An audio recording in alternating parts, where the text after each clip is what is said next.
Ah, I am under no illusion that the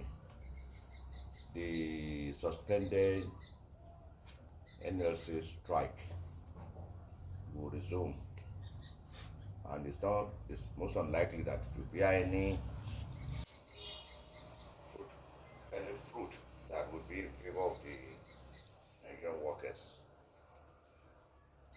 Yeah, I'm not too sure whether the the NLC demand of some 400,000 per month as minimum wage is outrageous. Yes, when you look at the figure, it's outrageous. But when you square it against the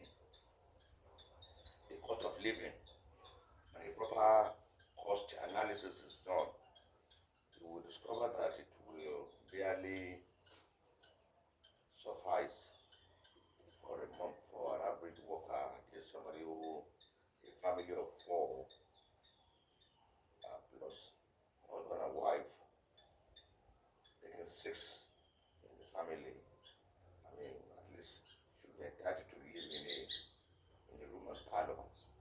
Take a place like Lagos, for instance, somebody who lives in Alakopo, which is still Lagos State, Alagbado, Abule Egba, and probably works somewhere on the Lagos Island. You can imagine how much such a person pays for transportation. And when we're talking about cost of living and cost of maintenance and everything, 400. But I am not too sure the Nigerian state will concede to that. It's unfortunate that the government itself has been so irresponsible in terms of its priorities, to the extent that it has lured the average Nigerian to think that there's money in the economy. But whatever money is there has not been properly managed. If you are going to convince the Nigerian worker that it's not entitled to some 400,000 per month at minimum wage, is how do you then how do you then account for 90 billion as a hard subsidy when you were removing subsidy from fuel? And how do you explain or how do you reconcile the impossibility or difficulty in paying 400,000 with the very idea of 160 million SUV for members in the for parliamentarians? It's difficult. And how do you also, when you are so insensitive that at the same time that inflation is biting and an average worker is groaning under the pain and heavy of cost of living, you you talk about 21 billion for the vice president is a guest house or residence. It doesn't add up. Of course, I've never agreed with the NLC in terms of its demand for wage increase. It doesn't make sense. They probably will increase it in arithmetical terms, but I can assure you, the value will not increase. NLC keeps thinking in quantitative terms when it should be, I mean, on a template of qualitative demand in terms of the value of what the money will bring. Let me ask, why do we need money? Okay, we need money for housing, we need money for transportation, we need money for health, we need money for education. Why is it that NLC cannot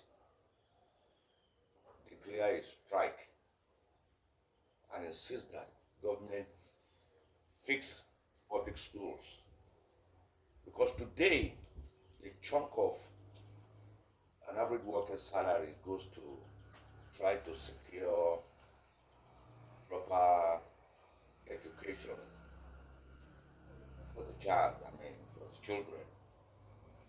These public schools are no longer attractive to the extent that the minimum wage earner in public service want to look for one private school or the other because the lost confidence in those public schools.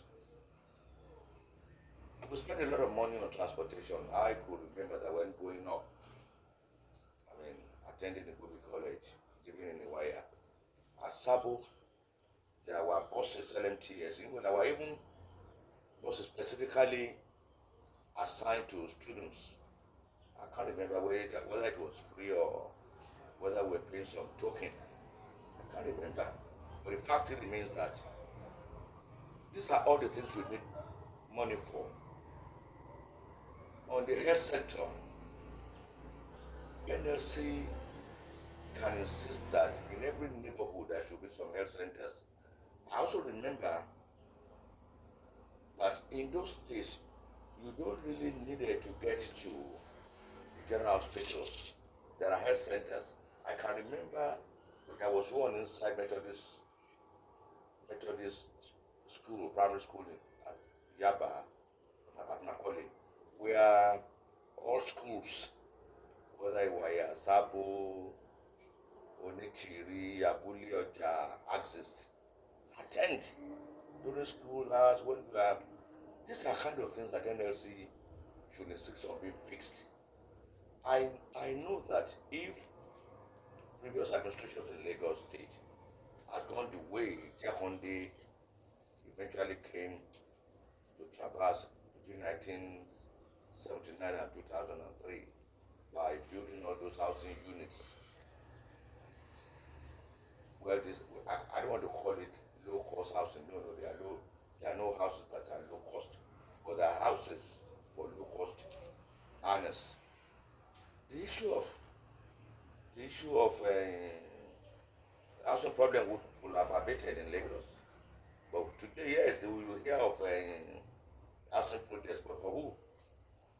Who are those houses for? You hear the minimum, deposit so much, over housing costing about 25 million, 30 million. Unless that guy is ready to steal, his office dry, there's no way an average worker can afford that. NLC will resume back to work without, having not achieved much, because the premises on which they base their strike is never firmly on the value. The government will probably shift a bit, but I'll assure you, if NLC comes out with 100,000 minimum wage, naira minimum wage, you should count yourself lucky. But I don't see this administration, of tax collectors. Of course, if they give you that kind of money, they're going to get it back through different levies. There will be spillover, there will be multiplier effect. The landlords are waiting. I'm waiting to see how much you're going to get. The woman selling rice and beans in front of my house will going to increase, because yes, it will, because cost of transportation is also likely to rise up, and they will pass it on to the consumers. Precisely why emphasis should not be laid on getting increment in salaries. It should be on provisions of quality health services, public health services, public primary schools. My generation didn't have to attend private schools, those quality private schools now. They are now separate societies. In those days, you could attend schools like St. Patrick, Methodist Primary School, St. Jude's in the Bikemeta, you could All Saints in Yaba, Ulubu, St. Paul's, still be able to attend those so-called elite schools like Ikobi College, King's College, St. Gregory's College, CMS Grammar School, and Academy, where you meet people from different classes. Therefore, there's a mesh. But now the society is being stratified totally. The elites already have schools for their children. That is those who elect to stay within the country. Whereas in the 60s, 70s, yes, up to the 70s, I can talk about that emphatically. Those who travel abroad for university education are those who couldn't get the required grades to enter our universities here. Yes, I say that without fear of contradiction. Except, okay, it's a tradition within the family that, okay, you study abroad. Our schools, our first generation of universities solid, was solid. It's only after members of my generation have left universities and the country became so inhospitable that you could now hear that, oh, they've left the country and relocated. But they all studied here. University of Ibadan Medical School, University of Ife, Unilag. So I maybe used to have the best computer department in West Africa sub-region. So what are we talking about? So this is what NLC should be asking for. Restore the schools back. Restore the hospitals back. Restore public transportation. This is what they spend money on. The money has no value. By the time they pay whatever they paid them, 3 months later, I let them come and do cost analysis, value evaluation, and see whether they are better off. Not better off, the landlord will come for them. Thank you. How many minutes?